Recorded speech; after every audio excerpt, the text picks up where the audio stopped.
सुमध्याह्नं प्रियाः छात्राः अद्य वयम् अनुवादविषये पठिष्यामः। कथं संस्कृतभाषायां वाक्यनिर्माणं भविष्यति,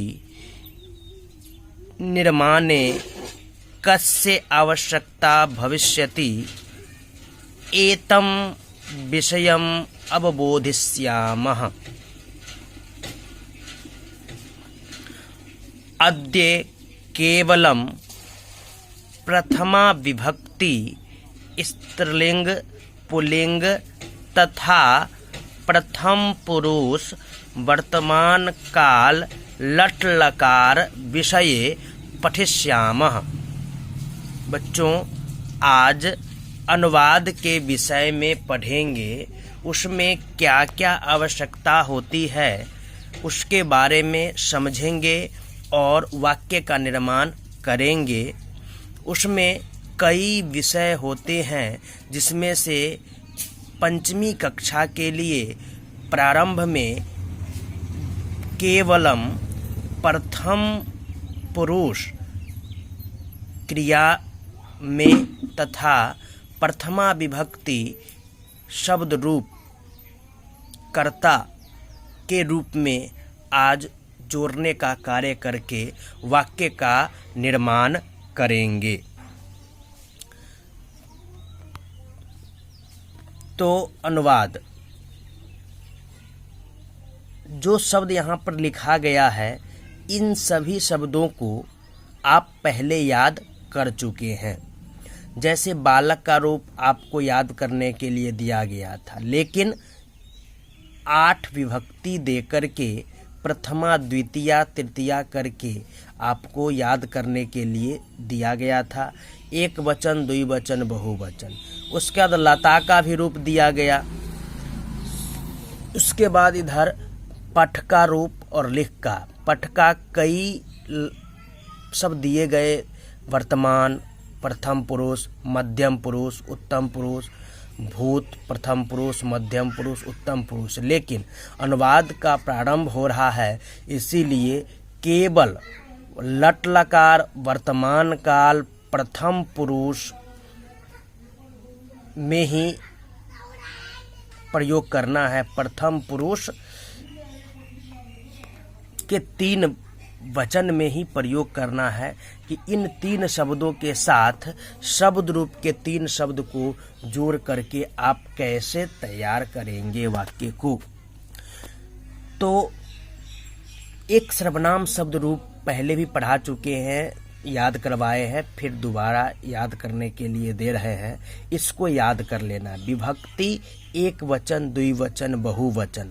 जिस प्रकार बालक शब्द रूप याद किए हैं, लता शब्द रूप याद किए हैं, उसी प्रकार आपको सर्वनाम शब्द रूप भी होते हैं, जिसमें सह का रूप भी याद करना होता है।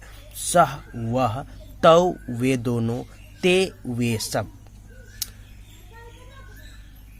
स्त्रीलिंग में जाएंगे तो सा, वह, ते, वे दोनों, ता, वे सब। ये पुल्लिंग में है, ये स्त्रीलिंग में है। यह नाम के बदले में प्रयोग होता है, क्योंकि आप परिभाषा भी याद किए हैं।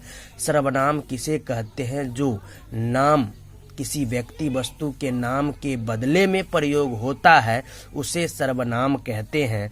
तो इन शब्दों का प्रयोग जब बालक और लता ऐसे व्यक्ति के बारे में आप अनजान रहेंगे, उनके बारे में नाम पता नहीं रहेगा, उसके जगह पर हम यह सह पुल्लिंग के लिए, सा स्त्रीलिंग के लिए, बालक के जगह पर सह और लता के जगह पर सा का प्रयोग करेंगे। बालकौ लते, तौ ते, बालका लता, ते ता। इस प्रकार प्रयोग करेंगे। इसका अर्थ क्या क्या है ये भी दिया गया है। सह का वह, तौ का वे दोनों, ते का वे सब।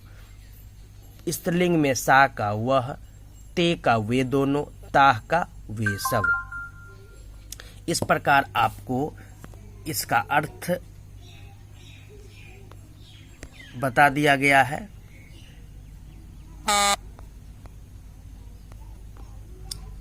इसका अर्थ बता दिया गया है। अब आप धातु रूप जो याद किए हैं दो, पठ लिख, तो पठती पठतः पठंती जानते हैं। प्रथम पुरुष एक वचन द्विवचन बहुवचन में होता है। एक वचन मतलब एक व्यक्ति के लिए जो कोई काम कर रहा है उसके लिए संस्कृत बनाना हो तो पठती लगाएंगे। दो व्यक्ति यदि पढ़ने का काम कर रहा है उसके लिए पठतः, और दो से अधिक, तीन या तीन से अधिक व्यक्ति यदि पढ़ने का काम कर रहा है उसके लिए ये दोनों शब्द का प्रयोग गलत हो जाएगा, उसके लिए पठंती करना पड़ेगा। इसलिए धातु रूप और शब्द रूप पहले याद करवा दिया जाता है जिससे कि आप संस्कृत अनुवाद कर सके, किसी शब्दों का अर्थ कर सके, उसके संस्कृत शब्द का हिंदी अर्थ बता सके। यहाँ भी है बालक कह, तो ये एक के लिए पड़ेगी, इसीलिए एक वचन के सामने लिखा गया है। प्रथमा विभक्ति एक वचन के सामने, इसीलिए इस शब्द से एक लड़का का बोध होगा। द्विवचन के सामने है इसीलिए दो लड़के का बोध होगा। बहुवचन के सामने इसीलिए तीन या तीन से अधिक लड़के का बोध होगा। उसी प्रकार लता में भी किसी लड़की का नाम लता है तो एक लता का, दो लता का, और बहुत सारे लताएं मतलब लड़की होगी उसके लिए बोध होगा। उसी प्रकार एक के लिए वह, दो के लिए वे दोनों, और बहुत के लिए वे सब। स्त्रीलिंग में भी एक के लिए सा हिंदी में वह, दो के लिए ते हिंदी में वे दोनों, और बहुत के लिए वे सब, उसके लिए संस्कृत ता। इस प्रकार आपको याद फिर से रखना है। एक बार याद कर चुके हो, फिर से याद करके इसको आपको बार बार पुनरावृत्ति करते रहना है, क्योंकि यह अनुवाद आपको हर क्लास में जरूरी है सीखना। और यह शब्द भी बार बार आपको पुस्तक में भी पढ़ने को मिलेंगे। यदि आप अभी याद कर लेते हैं तो आपको आगे पढ़ने में दिक्कतें नहीं आएगी। अब यहाँ देखना है, जिस तरह आप गेम खेलते हैं, खेल कोई खेलते हैं, उसमें कैसे चाहते हैं कि हम कोई वस्तु को किसी वस्तु के साथ सेट कर दे तो हमारा गेम सफल हो जाएगा। उसी प्रकार यहाँ भी हमको ये देखना है कि किस शब्द के साथ, शब्द रूप के किस शब्द के साथ क्रिया का किस शब्द को हम जोड़ेंगे, क्योंकि यहाँ भी तीन है, यहाँ भी तीन है, यहाँ भी 3 6 9 हो जाएगा, यहाँ भी 3 3 6 हो जाएगा। तो यहाँ देखना है कि हम कोई शब्द किसी शब्द के साथ जोड़ तो नहीं सकते हैं, तब गलत हो जाएगा, नियम के विरुद्ध हो जाएगा। इसीलिए किन शब्द के साथ कौन सा शब्द जोड़ना है इसके लिए हमें बताया गया है कि देखें, प्रथमा विभक्ति है तो हम प्रथम पुरुष का ही शब्द लेंगे, और एक वचन है तो एक वचन का ही लेंगे, द्विवचन है तो द्विवचन का ही लेंगे, और बहुवचन है तो बहुवचन का ही लेंगे। सब अपने अपने जगह पे अपना नाम लेकर के बैठा हुआ है, उसी नाम का प्रयोग सेम बराबर करना है। तो हम आज इसीलिए जल्दी से समझ में आ जाए, इसीलिए हम प्रथमा विभक्ति और प्रथम पुरुष दो ही विषय को लिए हैं। उसमें प्रथमा विभक्ति में है बालकः, बालकौ, बालका। बालक मतलब एक बालक, बालकौ मतलब 2 बालक, और बालका मतलब बहुत सारे बालक। ठीक है, अब हम इसका अनुवाद बनाएंगे, तब लता पे चलेंगे। यहाँ पठती, पठतः, पठंती। तो देखें यहाँ पर है बालक पढ़ता है, बालक पढ़ता है, वाक्य एक है, बालक पढ़ता है। अब आप बचपन से हिंदी पढ़ रहे हैं, संस्कृत का आज इस साल 5वीं कक्षा में प्रारंभ है, इस कारण से थोड़ा कठिन लगेगा, लेकिन इसको समझेंगे तो आपको बहुत आसानी होगी। थोड़ा सा ध्यान देना होगा। बालक पढ़ता है, इस वाक्य को स्वयं बच्चे बोलते हैं तो उनके अंदर महसूस होता है कि बालक एक है, और पढ़ता है इसके मतलब पुल्लिंग, स्त्रीलिंग नहीं है, पुल्लिंग है। और बालक पढ़ता है तो बालक एक है, एक से ज़्यादा नहीं है।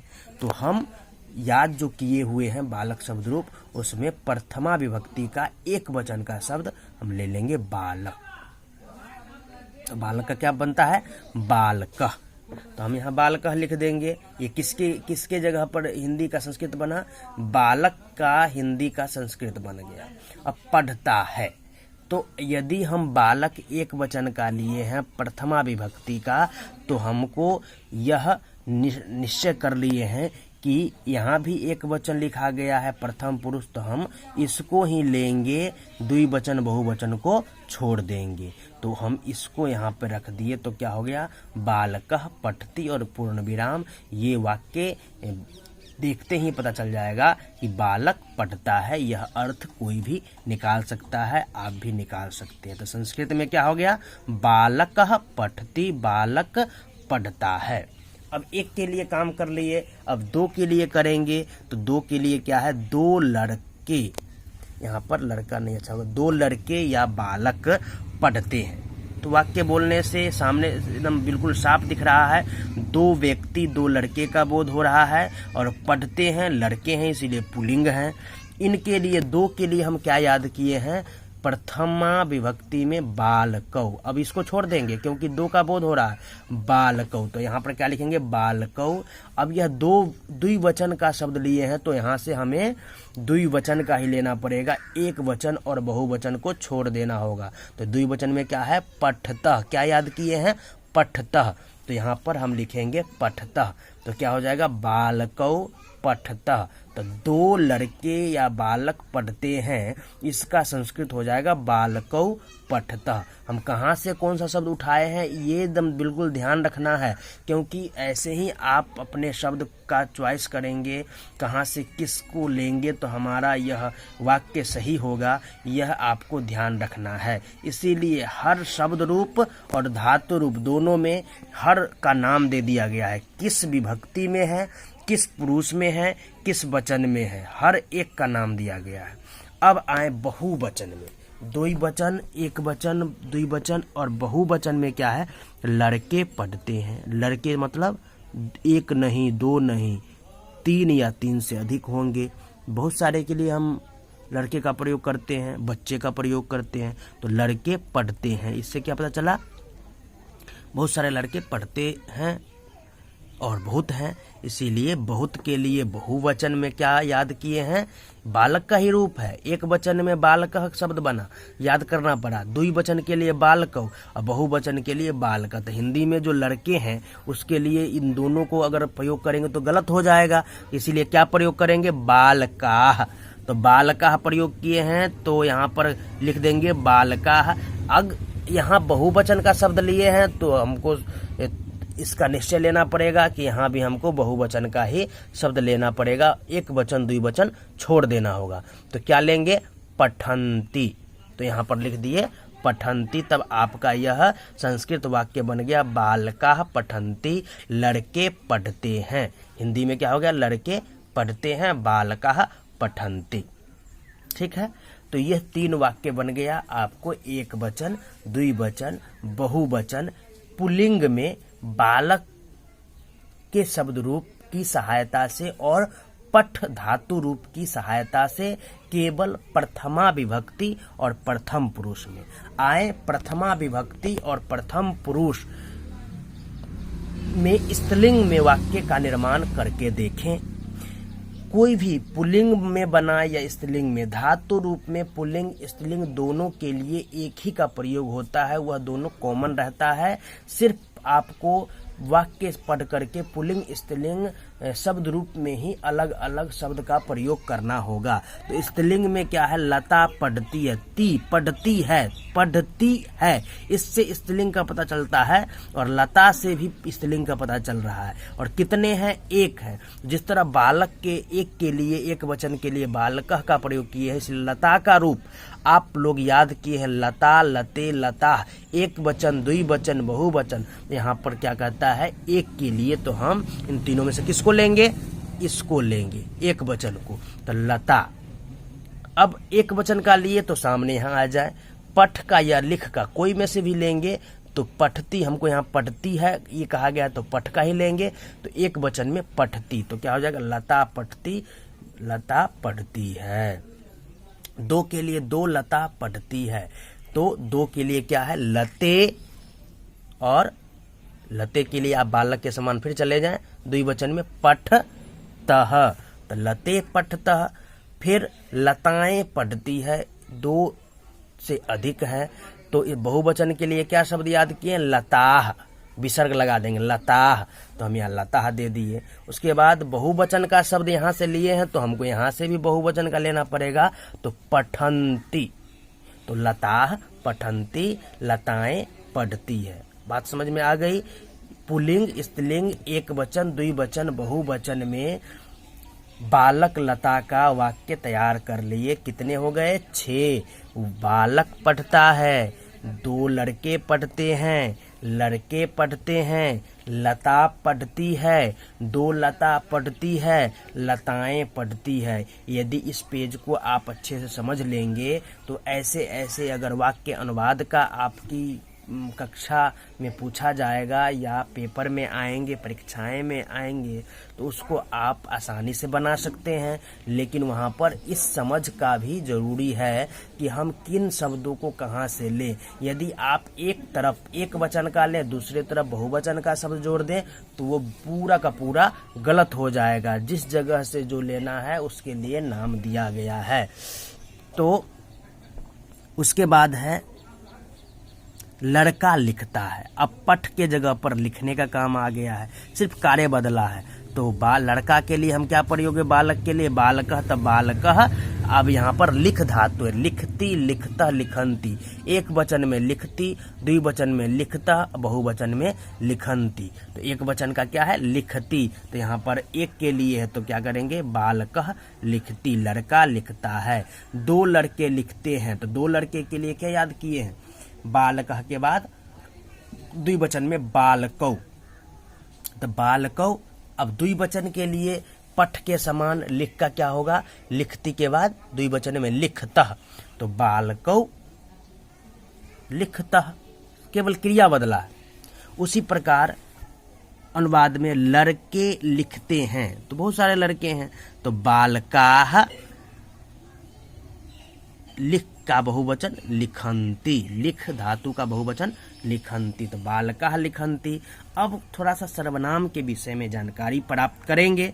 सर्वनाम में बस वही नाम के जगह जहाँ पर लता बालक का रूप चला रहे थे, एक वचन, द्विवचन, बहुवचन के अनुसार संस्कृत में उसका शब्द याद जो किया गया है शब्द रूप में, उसको चुन चुन करके वहाँ पर एक शब्द का प्रयोग किसको करना है उन सभी में से उसका निर्णय हम समझ करके ले रहे थे और लिख रहे थे। उसी प्रकार यहाँ भी हमको करना पड़ेगा। हम क्या याद किए हैं? वह के लिए सह, लेकिन वह पढ़ता है, तो पढ़ता है, वह से तो पता नहीं चल रहा है पुल्लिंग है कि स्त्रीलिंग है। लास्ट में पढ़ता है, इससे पता चल गया कि यह पुल्लिंग है। यदि यहाँ पर पढ़ती होता तो यह स्त्रीलिंग हो जाता। तो यहाँ वह पढ़ता है पुल्लिंग है, तो वह के लिए हम संस्कृत में क्या याद किए हैं? पुल्लिंग के लिए सह, वे दोनों के लिए तौ, और वे सब के लिए ते। तो हमको एक के लिए इसीलिए सह, उसके बाद एक वचन का प्रयोग किए हैं, तो यहाँ से हम एक वचन में क्या है? पठती, तो सह पठती। वे दोनों के लिए क्या याद किए हैं? तौ, क्योंकि पुल्लिंग है, वे दोनों पढ़ते हैं। अगर यहाँ रहता वे दोनों पढ़ती है तब तो स्त्रीलिंग हो जाता, तो स्त्रीलिंग शब्द का प्रयोग जो याद किए हैं वो लिखते, लेकिन यहाँ पे क्या है? वे दोनों पढ़ते हैं, तो तौ द्विवचन में क्या है? पठतः, जो बालक के साथ प्रयोग किए हैं द्विवचन के लिए वो प्रयोग करेंगे। तो वे दोनों पढ़ते हैं, तौ पठतः। वे सब पढ़ते हैं, तो ते पठंती, वह पढ़ती है, सा पठती। वे दोनों पढ़ती है, ते पठतः। वे सब पढ़ती है, ताः पठंती। वह लिखता है, सह लिखती। वे दोनों लिखते हैं, तौ लिखतः। और वे सब लिखते हैं, ते लिखंती। वह लिखती है, सा लिखती। यहाँ पर हो जाएगा सा लिखती। इसी प्रकार आपको यहाँ भी है, वे दोनों लिखती है, ते लिखतः। वे सब लिखती है, ताः लिखंती। तो ये सब का प्रयोग यहाँ से ढूंढना है। एक वचन देखना है, द्विवचन देखना है, बहुवचन, पुल्लिंग और स्त्रीलिंग देख करके आप वाक्य में प्रयोग कर सकते हैं। और एक वचन के साथ एक वचन, द्विवचन के साथ द्विवचन, बहुवचन के साथ बहुवचन का ही प्रयोग करना है। उसके बाद आपको इन सभी को पहले कई बार सुन करके समझना है। आज का कक्षा कार्य में केवल इसको कई बार सुनना समझना कि आगे हमको ऐसे वाक्य कई आएंगे तो उसको बना कैसे पाएंगे। इसके लिए गृह कार्यम